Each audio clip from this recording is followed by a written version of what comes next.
Good morning, student.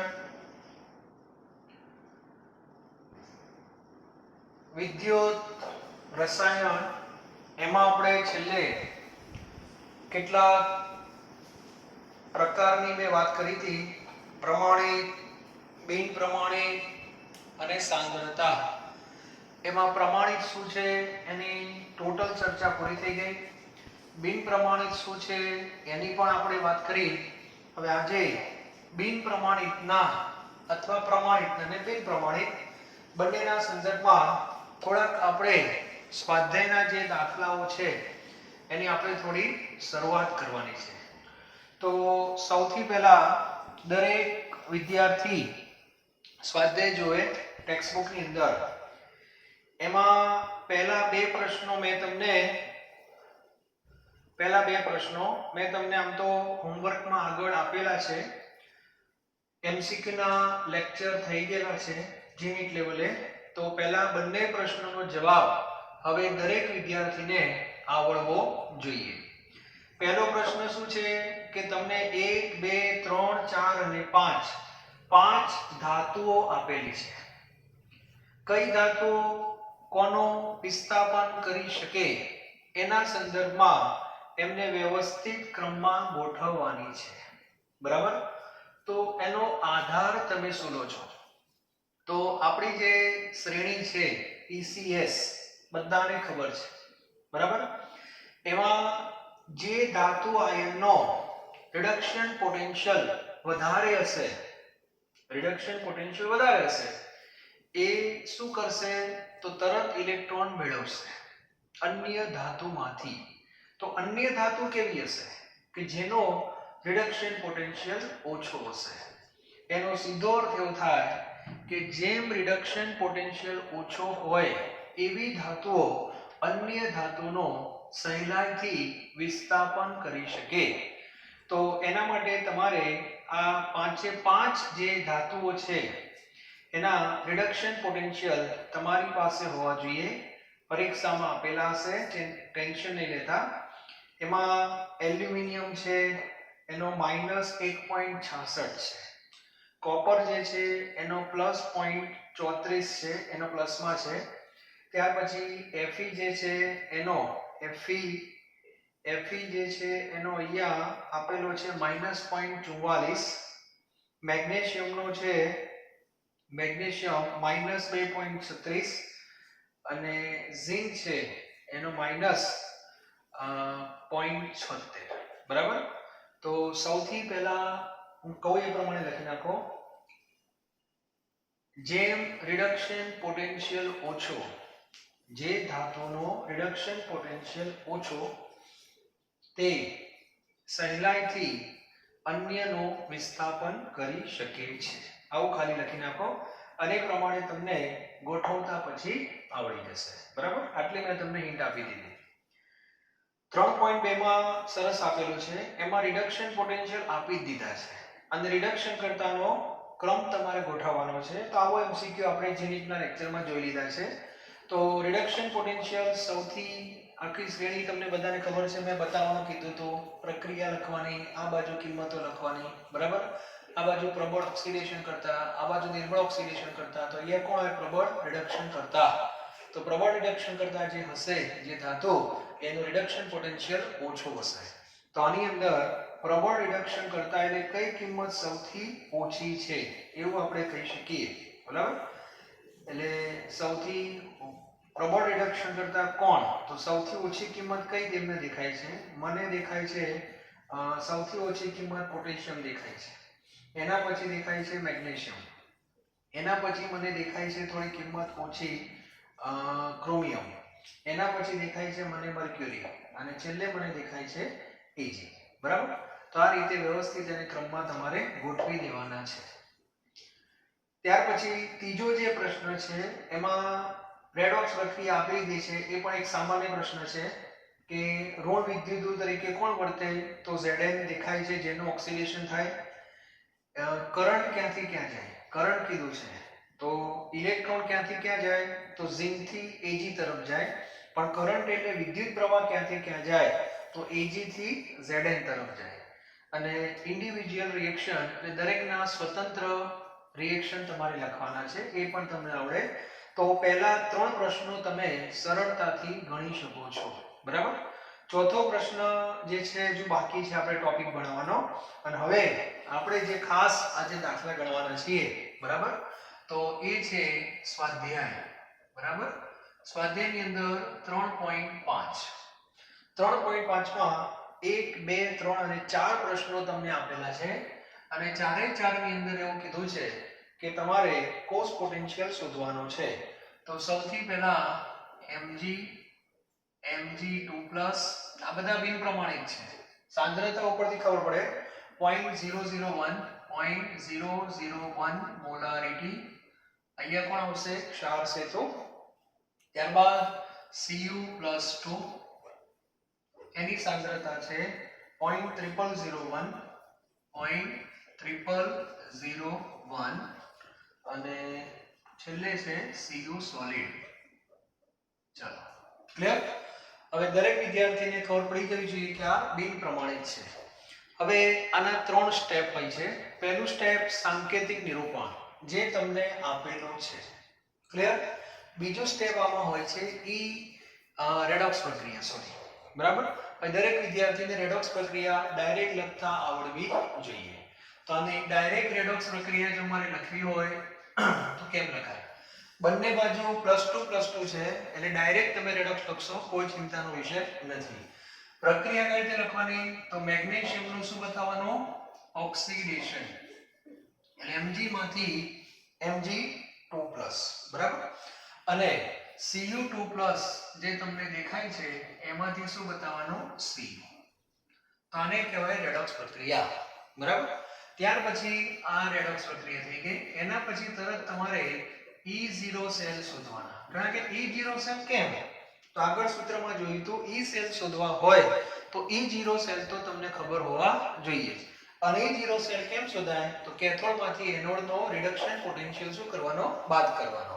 તો cathode તરીકે કોણ વર્તે છે? કોપર. તો અહીંયા તમારે કોપરનો શું લખવાનો? રિડક્શન પોટેન્શિયલ માઈનસ એનોડનો રિડક્શન પોટેન્શિયલ. તો એનોડ તરીકે મેગ્નેશિયમ છે એટલે Mg2+ અને Mg. આ કિંમત પરીક્ષામાં આપેલી હશે. કોપરની બધાને યાદ છે 0.34. મેગ્નેશિયમની કિંમત આપણે ઉપર જ આપેલી જ છે -2.37. બરાબર. અહીંયા -2.37 એટલે માઈનસ માઈનસ શું થઈ જશે? પ્લસ થઈ જશે. એટલે માઈનસ માઈનસ પ્લસ થઈ જાય એટલે 2.37 થઈ ગયા. અને આ બેનો શું કરી દેવાનો? સરવાળો. સરવાળો એટલે 7 ને 4 11, 1 3 ને 3 6 ને 1 7 એટલે તમારો જવાબ 2.71 વોલ્ટ આવશે. આ જે જવાબ આવ્યો એ E સેલ છે. E0 cell, sorry. આ તમને શું કહેવા માંગે છે? જો આપેલો વિદ્યુત રાસાયણિક કોષ પ્રમાણિત હોય તો એની આ કિંમત છે. પ્રમાણિત હોય તોની વાત છે. બરાબર. હવે આપણે છેલ્લું સ્ટેપ એટલે આપણું કયું સમીકરણ લખવાનું આવે? નર્સ્ટ. અને એ સમીકરણ કેમ લખવું તમને શીખવાડેલું છે. E cell E0 cell. પહેલા સૂત્ર વ્યવસ્થિત લખી નાખવાનું, કિંમતોમાં ઉતાવળ નહીં કરવાની. -0.59/n પછી એ લખવાનું log, અને log લખીને મેં કીધું હતું થોડી વાર ઊભા રહેવાનો, અને એમાં નિપજોની સાંદ્રતા ભાગ્યા પ્રક્રિયકોની સાંદ્રતા. તો નિપજ તરીકે કોણ છે? તો રેડોક્સ ઉપરથી જોવાનું, સોલિડ ને ધ્યાનમાં લેવાના નહીં. બરાબર. માત્ર આયન ને ધ્યાનમાં લેવાનો. તો કૌંસમાં લખવાનું Mg2+. જો સહગુણક હોય તો માથા ઉપર 2 ઘાત કે 1 ઘાત જે હોય લખવું પડે. 1 હોય તો લખવાની જરૂર નથી.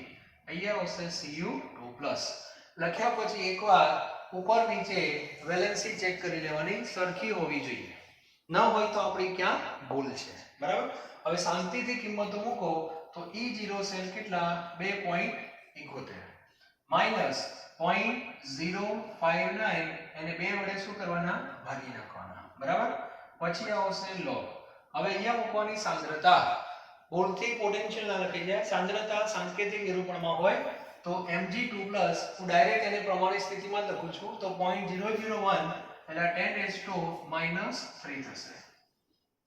નીચે Cu2 plus 10 raised to -4 થશે અને -3 -4 એટલે log 10 થઈ જાય. log 10 એને 1 જ થાય એટલે તમારે કરવાનું કઈ નથી 2.71 -0.0 અને 2 વડે ભાગશો એટલે કદાચ 0.0296 આવે છે. બરાબર, હું જોઈ લઉં જરા. 0.0296 તમે ચેક કરી લો બધા. દરેક વિદ્યાર્થી ચેક કરે જવાબ શું આવે છે. 0.0296 અને મને છેલ્લો જવાબ કહી દો હવે, લાસ્ટ. છેલ્લો જવાબ તમારો આવશે. છેલ્લો જવાબ કેટલો આવે છે જોઈ લો બધા. 2.67 સમથિંગ આવશે. 2.6705 જે કે આવે જવાબ એક્ઝેક્ટ. બરાબર, આટલો જવાબ આવશે. તો આ કિંમત વધી કહેવાય કે ઘટી કહેવાય? તો E0 સેલ કરતા આ કિંમત જો ઓછી થઈ ગઈ. કેમ ઓછી થઈ? તો એનો કોન્સેપ્ટ મેં કીધો તો કે આ કેથોડ બાજુ સાંદ્રતા ઓછી છે, એનોડ બાજુ વધારે છે. તો એડવાન્સમાં આમ તો ખબર હોવી જોઈએ કે આપણો જવાબ 2.71 કરતા ઓછો આવવો જોઈએ. એટલે આ બિન પ્રમાણિતનો જવાબ ઓછો આવી ગયો. તમને પૂછે કેટલો ઓછો આવ્યો, કેટલો ઓછો આવ્યો, તો આ બેનો તફાવત લેવાનો. બરાબર, કેટલો ઓછો આવ્યો તો આ દેખાય પાછળ આટલો જવાબ ઓછો આવ્યો એટલે ફેરફાર શેમાં ગણાય? માઈનસમાં ગણાય. ખ્યાલ આવી ગયો? તો આ રીતે પણ લખી શકાય. અને ફેરફાર માઈનસમાં આવે તો આપણે એવું કહી શકીએ, ઉષ્માગતિશાસ્ત્ર ભણ્યા આપણે કે ફેરફાર ઋણ આવે તો મૂલ્ય ઘટ્યું કહી શકાય. ઓકે, તો આ રીતે દાખલા ગણી શકાય. તો આની યાદ રીત છે, પણ દરેક વિદ્યાર્થીને લોગ જોતા આવડવા જોઈએ. અને લોગ કેમ જોવાય એ પણ તમને બધાને ખ્યાલ છે. સંખ્યાને પહેલા પ્રમાણિત સ્થિતિમાં ફેરવવી પડે. આમાં લગભગ બહુ માથાકૂટ ના થઈ, કારણ કે સીધો log 10 થઈ ગયો. log 10 એટલે 1. તો આ રીતે દાખલા ગણવાના છે. ક્લિયર? ચાલો, હવે હું દરેક દાખલામાં હિન્ટ આપી દઈશ. તમારે થોડો પ્રયત્ન જાતે કરવો જોઈએ. બરાબર? ચાલો, હવે બીજો દાખલો. આની અંદર પેટા પ્રશ્નોમાં જ છે. બીજો જે એક્ઝામ્પલ છે એમાં Fe ની સાથે હાઇડ્રોજન છે. ધ્યાન રાખજો. હવે બીજાની અંદર Fe ની સાથે કોણ છે? હાઇડ્રોજન. એટલે Fe સોલિડ, પછી Fe2+ એની સાંદ્રતા આપેલી છે 0.001 મોલારિટી. પછી ક્ષાર સેતુ H+ ની મોલારિટી જો 1 છે, ધ્યાન રાખવાનું. H2 ગેસ છે. ગેસ હોય તો એકવાર દબાણ ચેક કરી લેવાનું. 1 12 આપેલું છે એટલે કોઈ ચિંતાનો વિષય નથી. અને Pt એટલે સોલિડ. Pt નું કામ માત્ર સપાટી પૂરું પાડવાનું છે. ચલો, સૌથી પહેલું કામ રેડોક્સ. રેડોક્સ પ્રક્રિયા દરેકને લખતા આવડવી જોઈએ, પણ ભૂલ ના થવી જોઈએ આમાં. એનું રીઝન બીજું કંઈ નહીં કે આની અંદર એક બાજુ +2 છે અને એક બાજુ +1 છે. દેખાય છે બધાને? હા. તો આની રેડોક્સ કેમ લખશો? તો ડાયરેક્ટ લખું છું, આમ તો વાંધો નહીં આવે. Fe માંથી શું બતાવવાનું? Fe+2. એટલે બે ઇલેક્ટ્રોન છૂટા પડ્યા અને આ બે ઇલેક્ટ્રોન મેળવશે કોણ? H+. એટલે H+ જે છે એને 2H+ માં લખવું પડશે. 2H+ બે ઇલેક્ટ્રોન મેળવશે એટલે એમાંથી H2 ગેસ. આ રીતે પ્રક્રિયા એવી રીતે લખો કે Fe નું ઓક્સિડેશન દેખાવું જોઈએ, એના ઓક્સિડેશન આંકમાં વધારો દેખાવો જોઈએ. અને H હાઇડ્રોજનનું રિડક્શન થવું જોઈએ, એના ઓક્સિડેશન આંકમાં ઘટાડો દેખાવો જોઈએ. એટલે +1 માંથી 0. પણ બેલેન્સ કરવા માટે આપણે 2 વડે ગુણવા પડે. ક્લિયર? ચલો, હવે ત્રીજું સ્ટેપ જે મેં કીધું E0 સેલ. હવે બધાને ખબર પડી ગઈ હશે E0 સેલ કેમ શોધાય? તો કેથોડમાંથી એનોડ શું કરવાના? બાદ. કયો પોટેન્શિયલ રિડક્શન? તો કેથોડ તરીકે હાઇડ્રોજન છે, તો હાઇડ્રોજનનું રિડક્શન પોટેન્શિયલ આમ લખાય. સિસ્ટમ પણ આવડવી જોઈએ. કોપરનું રિડક્શન Fe નું રિડક્શન કેમ લખાય? E0 Fe2+ અને Fe. એટલે પહેલા પ્રમાણિકની કિંમત તો શોધી જ કાઢવાની. હાઇડ્રોજનનો પ્રમાણિક તો 0 સ્વીકારેલો જ છે. Fe નો પ્રમાણિક તમને રકમમાં આપેલો જ હોય Fe2+. આ લોકોએ છાપ્યું નથી, પણ તમારે આગળથી કિંમત લઈ લેવાની. તો Fe ની કિંમત તો જુઓ ત્યારે ધ્યાન રાખજો. 2+ માંથી Fe કીધું છે એટલે -0.44 કિંમત છે. એટલે અહીંયા તમારે -0.44 આવશે. એટલે માઈનસ માઈનસ શું થઈ જશે? પ્લસ. એટલે અહીંયા 0.44 વોલ્ટ આવશે. બરાબર? ત્યાર પછી નોન્સ સમીકરણ આપણું, જેમાં E cell is equal to પહેલા સૂત્ર લખવાનું એટલે ભૂલ ના થાય, માઈનસ 0.059 બાય n પછી log અને અહીંયા ગુણોત્તર.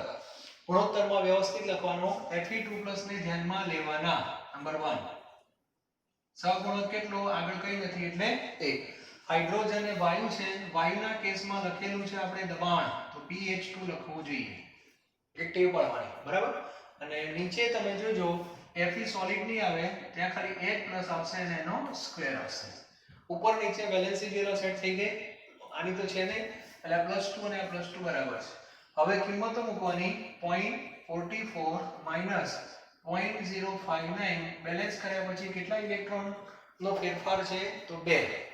ત્યાર પછી log Fe2+ ની સાંદ્રતા પ્રમાણિત સ્થિતિમાં લખું છું 10⁻³ into 1, દબાણનો 1 બાર છે into 1, અને નીચે h+ નો સ્ક્વેર, તો 1 નો સ્ક્વેર 1 જ આવશે, બરાબર. અને હવે આનું સાદુરૂપ આપશો 0.44 માઈનસ 0.0296. આ કિંમત યાદ રાખી લેવાની થોડી, એનું કારણ સામાન્ય રીતે 90% કેસમાં n બરાબર 2 જ હોય છે, એટલે આપણે 0.059 ડિવાઇડ બાય 2 યાદ રાખી લો, 0.0296 અથવા 295, અહીંયા 295 આવે છે, કઈ વાંધો નહીં. આ 10⁻³ થઈ ગયા, તો -3 ને આગળ લઈ લો, log 10 એટલે શું થઈ ગયા 1, એટલે આને તમારે ગુણવા પડશે, બરાબર. આને ગુણવાના કેટલા વડે, 3 વડે, એટલે આટલા એડ થશે 0.0885, અને આટલા એડ થશે એટલે આટલાનો શું થયો, વધારો થયો એવું કહી શકાય. અને આટલા તમારે એડ કરી દેવાના 0.44 માં, એટલે તમારો જવાબ 0.5285 વોલ્ટ આવશે. અને આ જવાબ શેનો આવ્યો, E સેલ નો આવ્યો. તમને એમ કે ભાઈ તફાવત ડેલ્ટા E કેટલાનો, તો 0.0885, આ પ્લસમાં લખવાનો, એનો અર્થ કે પોટેન્શિયલ શું થયું કહેવાય, વધ્યો કહેવાય. અને વધે એટલા માટે કે એનોડ કરતા કેથોડની સાંદ્રતા વધારે છે. ખ્યાલ આવી ગયો? તો દરેકને આના દાખલા ગણતા આવડવા જોઈએ. બસ આ જ રીત છે, કશું છે નહીં આમાં, બરાબર. ત્યાર પછી ત્રીજી જે રીત છે એમાં Sn અને ફરી પાછો H+ છે, એટલે આવું જ થશે. અહીંયા Sn2+ જ આવશે. ખાલી તમારે સાદુરૂપમાં એક ધ્યાન રાખવું પડે, બરાબર. એની અંદર જો ત્રીજો જે પ્રશ્ન છે, ખાલી અહીં આપી દઉં, અહીંયા તમારે કોણ આવશે, Sn. Sn માંથી અહીંયા કોણ છે, Sn2+ છે, એની સાંદ્રતા 0.050 છે. અહીંયા સાંદ્રતા આપી છે 0.050 મોલારિટી. બાજુમાં હાઇડ્રોજન છે, હાઇડ્રોજનની સાંદ્રતા 0.020 છે. અહીંયા સાંદ્રતા છે 0.020. દબાણ 1 બાર જ છે, એટલે આવી થશે. આની રેડોક્સ પ્રક્રિયામાં અહીંયા કોણ આવશે, Sn, અહીંયા આવશે તમારે Sn+2, 2H+ અને H2 એમાં કોઈ ફેરફાર નહીં. ત્યાર પછી રિડક્શન હાઇડ્રોજનનું થયા 0 જ આવશે. અહીંયા ખાલી તમારે Sn2+ અને અહીંયા આવશે Sn, એટલે આ કિંમત Sn નો રિડક્શન પોટેન્શિયલ તમારે લેવો પડે. Sn નો રિડક્શન પોટેન્શિયલ માટે શ્રેણી પાસે જવું પડે. પરીક્ષામાં ચિંતા નહીં કરતા, કિંમતો આપેલી હશે. Sn જે છે -0.14 છે, અહીંયા -0.14, એટલે આ કિંમત શેમાં થઈ જવાની, પ્લસમાં થઈ જશે, એટલે +0.14 થઈ જશે. ક્લિયર? અને પછી આપણું સૂત્ર E cell = E0 cell minus, બરાબર. આની અંદર અહીંયા આવશે તમારે Sn2+, pH2, H+ નો સ્ક્વેર, અહીંયા આવશે તમારે 0.14. ક્લિયર? n = 2 log ની અંદર ધ્યાન રાખવાનું છે. આ વખતે કિંમતો વિચિત્ર આપેલી છે. Sn2+ ની સાંદ્રતા 0.050 છે, એટલે પ્રમાણિત સ્થિતિમાં લખવું હોય તો 5 ગુણ્યા 10 ની કેટલી ઘાત થાય, -2. પ્રમાણિત સ્થિતિ, કારણ કે લોગમાં આ સિસ્ટમ છે 1. H+ માં શું કરવું પડશે, તો 2 ગુણ્યા 10 ની કેટલી ઘાત છે, -2, પણ એનો શું કરવું પડે, સ્ક્વેર કરવો પડે. એટલે તમારે આનું થોડુંક સાદુરૂપ અલગથી આપવું જોઈએ, બરાબર. તો સાદુરૂપ આનું આમ થાય, 5 ગુણ્યા 10 ની -2 ઘાત છેદમાં 2 નો વર્ગ 4, 4 ગુણ્યા 10 ની -4 ઘાત થાય, બરાબર. અને 5/4 5/4 તમે કરશો એટલે તમારો જવાબ 1.25 આવશે. એટલે અહીંયા હું લખું છું log 1.25 ગુણ્યા 10 ની કેટલી ઘાત થશે બોલો? -4 ઉપર જાય એટલે પ્લસ થઈ 10 ની 2 ઘાત થાય. આમ આવશે. અને હવે બધાને log જોતા આવડે છે. બધાને log જોતા આવડે છે. બરાબર? અહીંયા 0.14 log ના નિયમો કહેલા છે બધાને. સંખ્યાને પહેલા પ્રમાણિત સ્થિતિમાં લાવી દેવાની. ચલો આવી ગઈ? ના આવ્યો તો લાવવી પડે. આમથી આમ સેટ કરીને 10 ની 2 ઘાત એટલે 2 પોઈન્ટ આવે. બરાબર? અને પછી log કોનો જોવાનો? 12 નો શેમાં જોવાનો? 5 માં log જોવો પડે. એટલે 12 નો 5 માં તમારે log જોઈ લેવાનો. એ પણ તમને આવડે છે. ગુણાકાર કરી દેવાનો, સીધો જવાબ આવી જશે. અને જવાબ તમારો 0.14 કરતા ઓછો આવશે કે વધારે? તો ઓછો આવશે. એનું કારણ કેથોડ નાના છે, સાંદ્રતા. એટલે એ જવાબ તમારો ઓછો આવશે. બરાબર? કેટલો જવાબ આવે છે તમને જો હાઇલાઇટ આપો તો એની અંદર જવાબ તમારે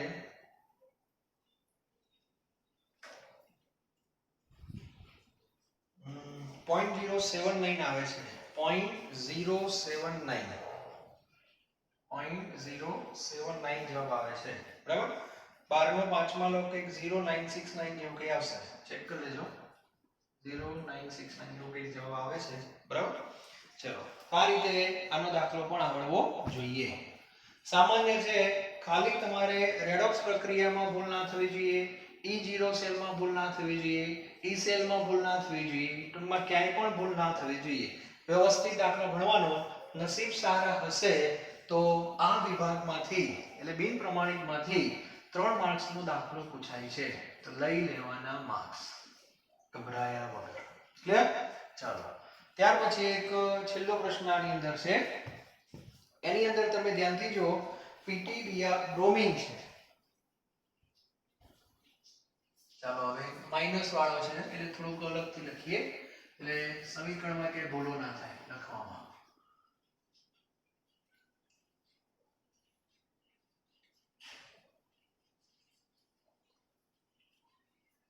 એટલે અમુક દાખલા તમારે જાતે ગણવાના એટલે પ્રેક્ટિસ થાય થોડી. બરાબર? ચોથો પ્રશ્ન છે. ચલો એની અંદર આ ટાઈપનું નિરૂપણ આપી દીધું છે. આ લોકોએ પીટી આપ્યું છે, પછી બીઆર માઈનસ 0.01 મોલારિટી અને BR2. નિરૂપણ જે રીતે આપેલું બહુ ચિંતા નહીં કરવાની. આપણને ખ્યાલ આવી જાય કે આ એનોડ તરીકે વર્તે છે. બરાબર? પછી બાજુમાં H+ 0.030 છે. હા H2 લખો ત્યારે એકવાર મારી સલાહ એવી છે કે દબાણ જોઈ લેવાનો. મોટાભાગના વિદ્યાર્થી H2 ગેસ વાળું પદ લખતા જ નથી પેલા સમીકરણમાં, કે એક જ હોય ને, જરૂરી નથી. બરાબર? અને અહીંયા લખવાનું PT. ચાલો આની અંદર હું ડાયરેક્ટ રેડોક્સ લખતો નથી, ભૂલ ના થાય એટલા માટે. સૌથી પહેલા આપણે લખીએ એનોડ. એટલે પહેલા મારે શું બતાવવાનું? ઓક્સિડેશન બતાવવાનું છે.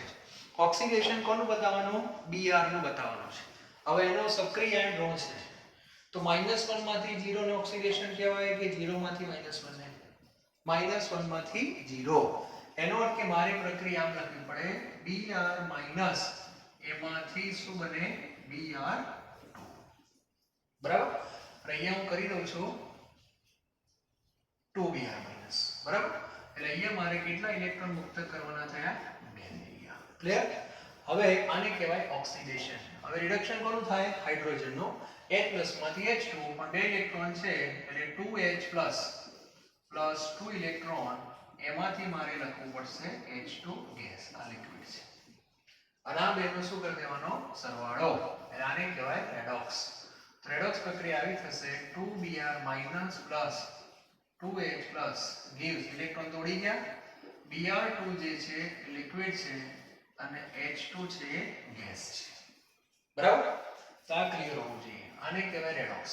એના પછી આપણે E0 સેલ શોધવાના. એટલે E0 cell, cathode minus anode. Cathode તરીકે હાઇડ્રોજન છે તો પહેલા તમારે હાઇડ્રોજનનો કયો પોટેન્શિયલ લખવાનો? રિડક્શન. લખાઈ ગયો. Br નો પણ કયો લખવાનો? રિડક્શન. કેમ લખા રિડક્શન? તો Br2 1/2 આમ આમાંથી Br માઈનસ આમ લખાય રિડક્શન પોટેન્શિયલ. હાઇડ્રોજનનું રિડક્શન પોટેન્શિયલ 0 છે. Br નું રિડક્શન પોટેન્શિયલ શ્રેણીમાં જોઈ લો, ફ્લોરિનના નીચે ક્યાંક હોવો જોઈએ. બરાબર ને? હાઇડ્રોજનનું 0 છે. આમાં બ્રોમિન 1.09 છે. 1.09 રિડક્શન પોટેન્શિયલ આપેલો છે. 1.09. તો આની અંદર પ્રશ્ન એ આવશે કે E0 સેલનો જવાબ તમારો માઈનસમાં આવે છે. બોલો શું કરશો હવે? આની અંદર આનો જવાબ તમારો માઈનસમાં આવે છે. એનો મીનિંગ કંઈક થશે. જોઈએ શું થાય છે. બરાબર? ત્યાર પછી આપણે તો આ પ્રમાણે દાખલો ગણીએ છીએ. હવે E cell. E cell is equal to E0 cell minus 0.059 by n log Br2 liquid. આને ધ્યાનમાં નહીં લેવાના. આનું દબાણ એક જ છે એટલે pH2. નીચે આવું આવશે Br માઈનસ નો સ્ક્વેર આવશે અને H પ્લસ નો પણ સ્ક્વેર આવશે. E0 cell minus 1.09 minus 0.059 by 2 પછી આવશે log દબાણ તો એક જ છે. Br માઈનસ એમાં 10⁻² -2 એનો સ્ક્વેર H પ્લસ માં 3 ગુણ્યા 10⁻² -2 એનો સ્ક્વેર. અને આનું તમારે સાદુરૂપ ને બધું આપવું પડશે 0.0295. અહીંયા આવશે log. ચલો સાદુરૂપ જરા સાઈડમાં આપી દો થોડું એટલે 1/10⁻⁻4 થાય. 3 નો સ્ક્વેર 9 અને 10⁻⁻4 1/9. 1/9 કેટલા આવશે જોઈ લો. બરાબર? 1/9 આવશે 0.11 એટલે 0.11 into 10⁻8 આવે. -8 થાય ને ઉપર જ્યારે પ્લસ. અને આને પ્રમાણિત સ્થિતિમાં લખવા જશો તો 1.1 10⁻7 આવશે. બરાબર? અને આને પછી તમારે સાદુરૂપમાં આપવાનું 1.09 0.0295 અહીંયા 7 પોઈન્ટ અને અહીંયા 11 નો 0 માં લોગ જોવાનો આવશે. ટૂંકમાં તમારો જે જવાબ છે ને એ માઈનસમાં આવશે. બરાબર? માઈનસમાં જવાબ આવવો જોઈએ. ચેક કરી લો. જવાબ રીત પ્રમાણે માઈનસમાં જ આવવો જોઈએ. અને માઈનસમાં જો જવાબ આવે તો એની આગાહી તમે શું કરશો? બોલો. માઈનસમાં જવાબ આવશે. માઈનસમાં આટલો જવાબ આવે છે જો 7 પોઈન્ટ અહીંયા આવશે 0414. બરાબર? અને આનું તમે સાદુરૂપ આપશો તો -1.2977 આવે છે. ચલો વિચારો. પહેલા દિવસે કહેલું મેં તમને કે જે પ્રક્રિયા આપમેળે થતી હોય એમાં ડેલ્ટા G ઋણ આવે, Kc > 1 આવે, સંતુલન અચળાંક અને E સેલ હંમેશા પોઝિટિવ આવે. આનો જવાબ નેગેટિવ આવે છે. આનો સીધો અર્થ એવો થયો કે આ જે રેડોક્સ પ્રક્રિયા છે આપમેળે થતી નથી. તો દરેક વિદ્યાર્થી આ દાખલાની સામે સ્ટાર કરી દો મોસ્ટ ટાઈમ પી. બરાબર? ત્યારબાદ છેલ્લે નોંધ લખવાની. આમ કહી શકાય કે આપેલ રેડોક્સ પ્રક્રિયા આપમેળે થતી નથી. એવું લખી નાખો. ભવિષ્યમાં આનો Kc શોધવામાં આવે તે જવાબ <1 આવે. આનો ડેલ્ટા G શોધવામાં આવે તે જવાબ પોઝિટિવ આવશે. ખ્યાલ આવી ગયો? એટલે આ રેડોક્સ તો ખરી જ પણ આપમેળે થતી નથી. એનો અર્થ કે આ કેસમાં લખો, આ કેસમાં આપેલ કોષ વિદ્યુત વિભાજન તરીકે વર્તે છે. વિદ્યુત વિભાજન આ ખબર હોવી જોઈએ. તો આ રીતે દાખલા ગણવામાં આવે છે. ક્લિયર? તો દરેક વિદ્યાર્થીને બિન પ્રમાણિતના દાખલા ગણતા આવડવા જોઈએ. તો આજનો આ જે લેક્ચર છે એના સંદર્ભમાં આટલા પ્રશ્નો હતા. બરાબર? સ્વાધ્યાયના ફરીથી હોમવર્ક આપી દઉં તમને એટલે ક્લિયર રહે તમારા મગજમાં. હોમવર્કની અંદર હવે દરેક વિદ્યાર્થીને હોમવર્ક આપતો જાઉં છું. 3.1 3.2 આ ક્લિયર હોવું જોઈએ. 3.3 3.4 સ્વાધ્યાયના પહેલા 3 પ્રશ્નો, ચોથો હજુ આપણે બાકી છે, પાંચમો મેં તમને કરાવી દીધો, છઠ્ઠો પણ હજુ બાકી છે, બરાબર? તો અત્યારે આટલા. એ સિવાય તમને કહી દઉં કયા દાખલા તમારે ગણવાના. તો એ સિવાય ગણેલા દાખલાની જો વાત કરીએ આપણે, ગણેલા દાખલાઓ જે ટેક્સ્ટબુકમાં આપેલા છે તે, એમાં કોયડો કે ઉદાહરણ જે કહીએ આપણે, ઉદાહરણ 3.1 આ પણ તમારે હોમવર્કમાં આવશે. ઉદાહરણ 3.1 આવડવું જ જોઈએ. ત્યાર પછી જે લખાણ સંબંધિત પ્રશ્નો છે, લખાણ સંબંધિત એ પણ તમને આપો. લખાણ